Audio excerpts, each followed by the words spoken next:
یہ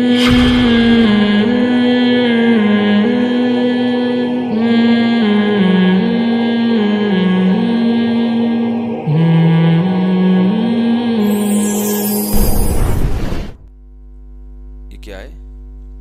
1 سال سے میں پسند کرتی ہوں، وہ بھی کرتے ہیں۔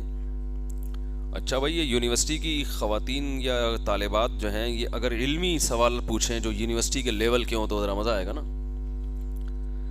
اچھا خیر، وہ بھی پسند کرتے ہیں، کیا لکھا ہوا ہے یار یہ، پر اس کی فیملی نہیں مان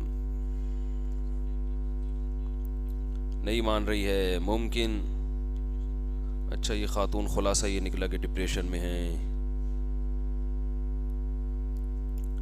بھائی دیکھو، میں تو سیدھی بات کرتا ہوں، جو لڑکی کسی بندے سے شادی کرنا چاہتی ہے، بندہ اس سے شادی کرنا چاہتا ہے، والدین کباب میں ہڈی بن کے نہ اپنی دنیا خراب کریں نہ اپنی آخرت خراب کریں۔ تو ہم تو ماں باپ کو یہی مشورہ دیتے ہیں، لیکن والدین کی سمجھ میں بات آ نہیں رہی ہے۔ یہ بہت بڑا ظلم ہے اولاد کے ساتھ۔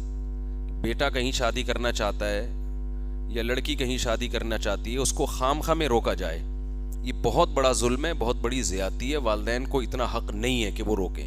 روک سکتے ہیں اس بیس پہ کہ لڑکی ایسی جگہ کسی بندے کو، ایسے لڑکے کو پسند کر رہی ہے جو اس کے بالکل لیول کا ہے ہی نہیں، لڑکی کے خاندان کی ناک کٹ جائے گی۔ چرسیوں میں دے دی اپنی بیٹی ہے بھائی، ہیروئنچیوں میں دے دی، اب وہ کوئی سٹا لگایا ہوا بندہ اس کو پسند آ رہا ہے، تو یہ تو غلط ہے نا۔ لیکن نارمل یونیورسٹی میں کوئی پڑھ رہا ہے تو اتنا بھی بیوقوف نہیں ہوگا نا، اگر ورنہ پڑھ کیوں رہا، یونیورسٹی پہنچا کیسے وہ؟ تو یہ ظلم ہے والدین کی طرف سے، ہم یہی کہہ سکتے ہیں۔ اور کیا کہہ سکتے ہیں اس میں؟ اور کیا ان کو مجھے خلاصہ بتائیں نا، کوئی اور اہم بات تو نہیں پوچھی ہوئی، بہت لمبا سوال ہے۔ ڈپریشن میں نہ جائیں، یہ انہوں نے پوچھا ڈپریشن میں جا رہی ہیں۔ ڈپریشن میں جانے سے شادی نہیں ہوتی، کبھی بھی ذہن میں رکھو۔ بلکہ ڈپریشن کی جب پیشنٹ بنتی ہے نا خواتین، تو لڑکے والے ویسے ہی منع کر دیتے ہیں کہ یہ تو سیٹنگ ہی اوپر کی، کیا اس کی آؤٹ ہے۔ ڈپریشن میں نہ جائیں، اور ڈپریشن میں کیا سوچ کے نہ جائیں؟ ڈپریشن میں یہ سوچ کے نہ جائیں کہ امل الانسانی ما تمنا، انسان کے لیے جس چیز کی بھی تمنا کرے گا وہ مل جائے، ایسا ممکن نہیں ہے۔ پھر تو یہ دنیا ہی جنت بن جائے نا، پھر تو دنیا ہی جنت بن جائے۔ تو یہ ایسا ہوتا نہیں ہے کہ جو چیز آپ چاہیں وہ آپ کو مل جائے۔ مفتی صاحب، اگر کوئی لڑکی شرعی پردہ کرتی ہے اور اس کی صرف انگیجمنٹ ہوئی ہے تو آگے پتہ نہیں کیا لکھا ہوا ہے، تو وہ کیا اپنے منگیتر کے سامنے، کیا لکھا ہوا ہے یار یہ، نقاب، بغیر نقاب کے، منگیتر کے سامنے بغیر نقاب کے جا سکتی ہے کیا؟ نہیں بھائی، کیوں؟ جب پردہ کر رہی ہے تو منگیتر بھی نامحرم ہے، وہ نکاح تھوڑی ہوا ہے اس سے، نکاح ہوگا تو پھر شوہر بنے گا نا، وہ تو منگیتر ہی ہے۔ اور ایک بات میں آپ کو بتا دوں، خواتین جو منگنیوں کے بعد منگیتر سے فری ہوتی ہیں، اس میں منگنی ٹوٹنے کا امکان بہت زیادہ ہوتا ہے، اکثر منگنیاں اسی طرح ٹوٹتی ہیں۔ تو غلط فہمیاں پھیلتی ہیں، وہ اس نے کوئی بات الٹی کہہ دی، یہ میٹر گھوم گیا، انہوں نے کچھ بات غلط کہہ دی، ان کا میٹر گھوم گیا، تو بس یہ میٹر ہی گھومتے رہتے ہیں، پھر ایک دوسرے کو مناتے رہتے ہیں بیٹھ کے، پھر میٹر گھومتے ہیں، پھر مناتے رہتے ہیں، پھر ایک دن بالآخر اتنے میں بندے کا کہیں اور چکر شروع ہو جاتا ہے اور لڑکیوں کو کوئی اور پسند آنا شروع ہو جاتا ہے۔ تو یہ منگنی کا سیٹ اپ ہی ختم کر دیں معاشرے میں۔ ہونا یہ چاہیے، نکاح کا پیغام بھیجا، قبول ہو گیا تو نکاح کرو، نہیں ہو گیا تو کہیں اور ٹرائی کرو، بس میں اسی پر عمل کرتا رہا ہوں، حقیقت ہے۔ مفتی صاحب، میں یونیورسٹی اسٹوڈنٹ ہوں اور ساتھ فری لانسنگ بھی کرتی ہوں، ساتھ نقاب لیتی ہوں شرعی، لیکن میں جس اکیڈمی میں جاتی ہوں وہاں لڑکیاں اور لڑکے بہت فرینک ہوتے ہیں، جس کی وجہ سے میں جتنی بھی کوشش کر لوں ہنسی مذاق پھر بھی ہو جاتا ہے، اور اکیڈمی جانا بھی ضروری ہے۔ میں خود کو چینج کرنا چاہتی ہوں بیکاز میں نقابی ہوں، یہ کون سی انگلش ہے بھائی، دین کو فالو بھی کرتی ہوں، میری ایک، اصل میں یہ لکھتے ہیں لوگ آج کل رومن میں، اردو میں ہی اچھی لگتی ہے یار، انگلش میں لکھا کرو۔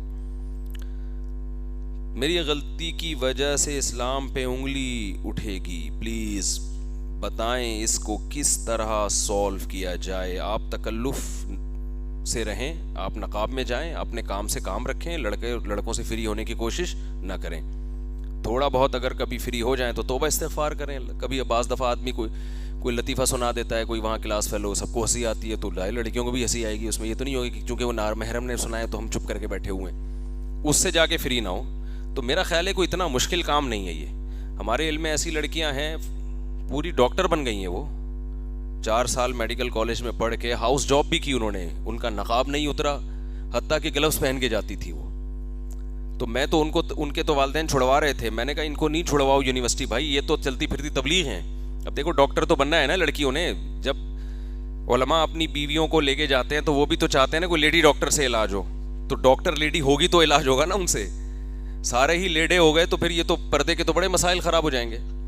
تو اس میں خواتین کی بھی ضرورت ہے. تو اگر پردے والی خواتین اس طرح کے شعبوں میں جائیں گی تو وہ پردہ کو پروموٹ کریں گی, اور یہ ایک میسج جائے گا کہ پردے کے اندر بھی یہ سارے کام ہو سکتے ہیں. اگر وہ اس طرح کی خواتین اگر وہ یونیورسٹی چھوڑ دیں یا وہ سب کچھ چھوڑ چھاڑ کے گھر بیٹھ جائیں تو ماحول سارا خراب ہو جائے گا, سارے بے دین لوگ اس فیلڈ میں آگے چلے جائیں گے. تو اور دوسری بات یہ سوچنا چاہیے کہ جب دین پہ چلنا مشکل ہو تو پھر چلنے کا ثواب بھی اللہ کی طرف سے ڈبل ہو جاتا ہے. چلو اور کوئی اب آدمیوں کے سوال بھی آ جائیں نا ذرا. جی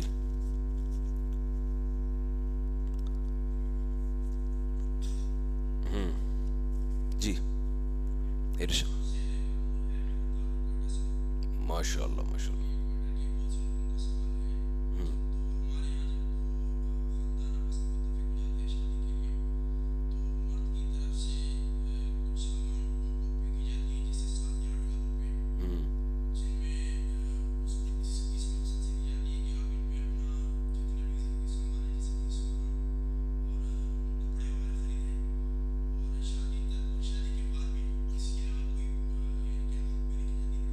اچھا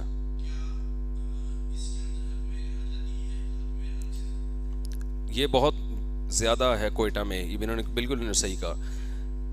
کوئٹہ چمن وغیرہ میں نا جہاں لڑکے کا رشتہ طے ہوتا ہے, جہیز نہیں ہے وہاں پہ, یہ ایک اچھی بات ہے, لڑکیوں سے جہیز نہیں جاتا, لیکن مرد کو نچوڑ لیا جاتا ہے. وہ اتنے پیسے اس سے لیے جاتے ہیں, مہر اس کے علاوہ ہوتا ہے. انہوں نے صحیح کہا بالکل, 7 یا 8 لاکھ روپے وہ ایڈوانس دے گا, اس 7-8 لاکھ روپے سے لڑکی کا بیڈ بستر الماری اور سارا جہیز کا سامان تیار کیا جائے گا. اسی سے لڑکی والے نکاح والے دن پبلک کو کھانا بھی کھلائیں گے, اور پھر مہر اس کے علاوہ وہ 25-30 لاکھ وہ اس کے حساب سے. تو اسلام نے جو مرد پہ خرچہ رکھا ہے نا شادی کے موقع پہ, وہ 2 خرچے رکھے ہیں, ایک مہر کا اور ایک ولیمے کا. اس کے علاوہ تیسرا خرچہ مرد کے اوپر ڈالنا یہ ظلم ہے, اور فیوچر میں اس کا نقصان عورتوں کو ہوگا, کیونکہ جب مرد کے لیے نکاح مشکل ہو جائے گا تو پھر وہ کرے گا ہی نہیں, ہوگا جاؤ یار ایسی کی تیسی. تو لڑکیوں کے باپوں کے لیے اپنی بیٹیوں کے لیے رشتے تلاش کرنا عذاب جان بن جائے گا. اور جب ایک دفعہ معاشرے میں گرل فرینڈ کا کلچر آ گیا نا تو پھر آپ فری میں بھی اپنی بیٹی کسی کو دیں گے کہ 7 لاکھ مجھ سے لے لو, جیسے یہاں ہو رہا ہے پنجاب میں اور کراچی میں. الٹا 7-7 لاکھ کا لڑکی والے جہیز دے رہے ہیں, داماد پھر بھی شادی کرنے کے لیے تیار نہیں ہے, یعنی وہ داماد بننے کے لیے تیار نہیں ہے جس کو ہونا چاہیے تھا. تو اس لیے کوئٹہ والوں سے ہماری خاص گزارش ہے کہ نکاح کو آسان بناؤ. ان اعظم النکاح برکتن ایسرھا مؤونتن, نبی نے ارشاد فرمایا کہ سب سے زیادہ برکت والا نکاح وہ ہے جس میں خرچہ سب سے کم ہو.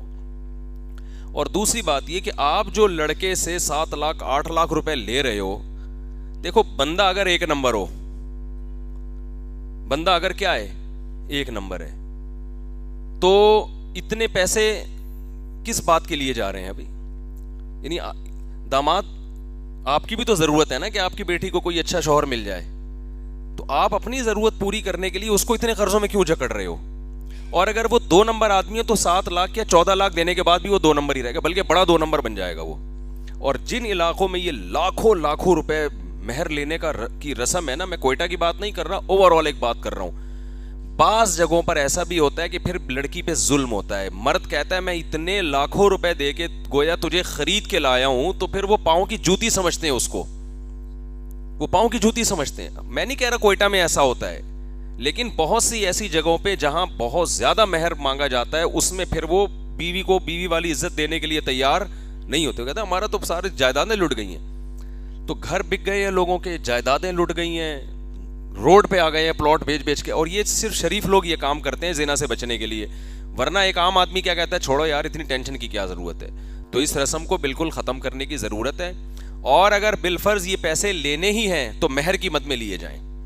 کہا جائے کہ بھئی ایڈوانس میں آپ اتنا مہر دے دیں, اس سے ہم اپنی بیٹی کے لیے جہیز تیار کریں گے اور وہ پارسل کر دیں گے. باقی بارات کا کھانا تو اسلام میں ہے ہی نہیں, وہ تو اس کی کوئی لاجک ہی نہیں بنتی. تو مہر میں یہ کر لی.